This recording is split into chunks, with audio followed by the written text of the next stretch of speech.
So sir what about like अभी जो India के अगेंस्ट भी खालिस्तान को लेकर कहते हैं कि सिक्योरिटी इश्यूज वगैरह हो सकते हैं in the future. So what do you think like कि अभी 3 फ्रंट से खालिस्तान सपोर्ट हो रहा है. एक तो पाकिस्तान से हो रहा है, एक तो कनाडा से हो रहा है और एक हो रहा है थ्रू यूके. तो अभी मामला कंट्रोल में है एंड क्या इसका कोई सोल्यूशन निकल के आ सकता है? आपका इस पर क्या व्यू है? देखिए, खालिस्तान कुछ नहीं है. खालिस्तान एक फॉल्स फ्रंट है. खालिस्तान एक स्क्रीन सेवर है इमिग्रेशन के लिए, ड्रग स्मगलिंग के लिए, इसके लिए.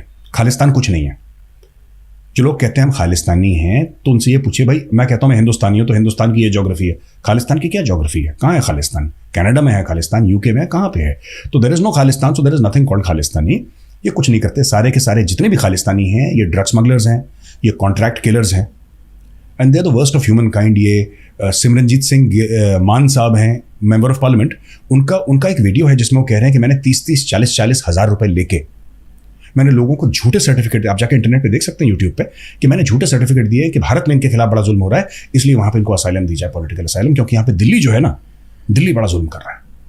तो एक विक्टिमहुड का नैरेटिव पैसा लेके, अब वो सर्टिफिकेट का दाम, ये पुराना इंटरव्यू है 20 साल पुराना, अब उसका दाम करीब 2 से लेकर 3 लाख रुपए हो गया है. तो अगर आपको कनाडा जाना है, रेफ्यूजी स्टेटस मिल जाता है बेसिकली. हाँ, आपको एक वहाँ पे आप चले जाएंगे, वहाँ पे तो जैसे आपको जाना है तो आप 2-3 लाख रुपए दीजिए, कोई पॉलिटिशियन आपके लिए चिट्ठी लिख देगा कि इसके ऊपर बड़ा जुल्म हुआ जी. ये जो है ना, सेंट्रल गवर्नमेंट के खिलाफ बोलता था, बड़ा जुल्म हुआ साहब इसके खिलाफ, और मैं सर्टिफाई करता हूँ बड़ा जुल्म हुआ. तो आप रोते रोते उसको ले जाएंगे वहाँ पे, और फिर वहाँ पे थोड़ा इमिग्रेशन लॉयर को पैसे देंगे और आप वहाँ पे रह लेंगे, और फिर कनाडा में आप ट्रक चलाइए, उबर चलाइए, आपकी मर्जी है, जो भी आपको काम करना, जो भी आपके एजुकेशन क्वालिफिकेशन आपको अलाउ करते हैं. लेकिन fact of the matter is कि ये पंजाब में एक इंडस्ट्री चल गई है. 95%, 99% of the Sikhs in Punjab, they don't agree with Khalistan.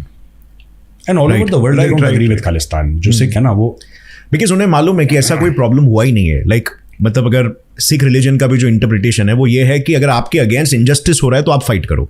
लेकिन इंडिया में तो मुझे नहीं लगता कि किसी भी सिख को गलत तरीके से ट्रीट किया जाता है. सिख्स को तो बहुत रिस्पेक्ट से ट्रीट किया जाता है. पर एक जमाना था जब सिखों के खिलाफ बहुत बुरा हुआ था. और इसका मैं विटनेस हूं.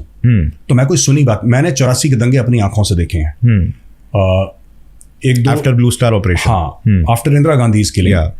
और जिस तरीके से सिखों को मारा गया, ये सच है. जिस तरीके से सिखों को उनके घर से निकाल के जलाया गया, औरतों के साथ रेप करा, ये सच है. और सिखों के पीछे भागती भीड़ को मैंने देखा है. मैं बहुत छोटा था, मैं क्लास 8th में था, 7वीं 8वीं में ऐसे कुछ था, मैं मुझे याद नहीं है. और मैं DPS आरकेपुरम में पढ़ता था. तब मैंने ये फसाद अपनी आंखों के सामने देखे हैं. सिखों के साथ बुरा हुआ है, पहली बात. सिखों को अभी तक न्याय नहीं मिला, ये भी सच है. ऑपरेशन ब्लू स्टार जो हुआ, जिसमें फौज घुसी थी, हरमंदर साहब, आज मैं कहता हूं एज अ फौजी, वो ऑपरेशन गलत हुआ. वो नहीं होना चाहिए था. उसको एक बेहतर तरीका था करने का. There was a smarter way to do it. Harmandir साहब के गोली चलाना, स्ट्रक्चर पे गोली चलाना, that is not the answer. और वो गलत हुआ. और मैं आज भी कहता हूं, और मैं कई सालों से कहता आया हूं, कि ऑपरेशन ब्लू स्टार जिस रूप में हुआ ना, उस रूप में नहीं होना था. आप सराउंड करते, अंदर बाहर जाने से लोगों को रोकते, आप स्नाइपर लगाते, आप अंदर गैस डालते, जैसे होती है ना, जिससे बेहोश हो जाता है आदमी. आपके पास टेक्नोलॉजी थी, रशिया के पास टेक्नोलॉजी, रशिया आपका बेस्ट फ्रेंड है. उस जमाने में तो और बढ़िया दोस्त और बढ़िया थी. आप हरमिंदर साहब के अंदर अगर गैस डाल देते, लोग बेहोश हो जाते, फिर आप निकाल के अरेस्ट कर सकते थे. आपको भिंडरा वाले को मारना था, एक स्नाइपर शॉट लगता, मर जाता भिंडरा वाला. आपने जानबूझ के एक पॉलिटिकल स्टेटमेंट देने के लिए कि हम कितने तगड़े हैं और हम किसी को नहीं बख्शते, पावर गेम, अपना पावर गेम दिखाने के लिए आपने हरमिंदर साहब के ऊपर गोलियां चलाई. पाप हुआ है, इसका रिकॉग्निशन होना चाहिए कि वो पाप था. ठीक है, सिखों के साथ गलत हुआ, ये बात सच है. लेकिन वो जो गलत हुआ है, उस समय के बाद फिर नहीं हुआ गलत. राइट. और वो माइंडसेट किसी ने कैरी नहीं किया, like against the six, I believe. हाँ, नहीं. देखिए, मैं आपको बता रहा हूँ, ये खालिस्तानी है, ये तो ड्रग एडिक्ट हैं लोग. Khalistanis are not Sikhs. कोई भी बोले कि खालिस्तानी सिख हैं, सरदार हैं, नहीं. खालिस्तानी बेसिकली क्रिमिनल्स हैं. ठीक है, उनको सिखों के साथ ना जोड़ें. सिखों के जो गुरु हैं, जो सिखों के गुरुद्वारे हैं, जो गुरु ग्रंथ साहब है, वो सिखों के गुरु हमारे भी गुरु हैं, वो गुरुद्वारे हमारे भी मंदिर हैं. और वो जो गुरु ग्रंथ साहब है हमारे लिए उतनी ही मान्य है जितनी रामायण और महाभारत है. सिख हमारे भाई बहन है, मुझे इसमें 1 रुपए का कंफ्यूजन नहीं है, और मैं ये बात दिल से मानता हूं. लेकिन खालिस्तानी चोर है, इसमें भी मुझे 1 रुपए का कंफ्यूजन नहीं है कि खालिस्तानी चोर है. And they should all B put under lock and की. देखिए, बात यह है कि पंजाब की जो पॉलिटिक्स है ना, खालिस्तान को समझने के लिए आपको पहले पंजाब की पॉलिटिक्स समझनी पड़ेगी. बुरा हुआ क्या सिखों के साथ बुरा हुआ? बिल्कुल बुरा हुआ। हम्म, क्या कश्मीरी पंडितों के साथ बुरा हुआ? बिल्कुल बुरा हुआ। बुरा हुआ ना। बिल्कुल। 3 से लेकर 5 लाख रातों रात वहां से गायब कर दिए गए। कितनों का रेप हुआ, कितने हजारों का कत्ल हुआ, राइट?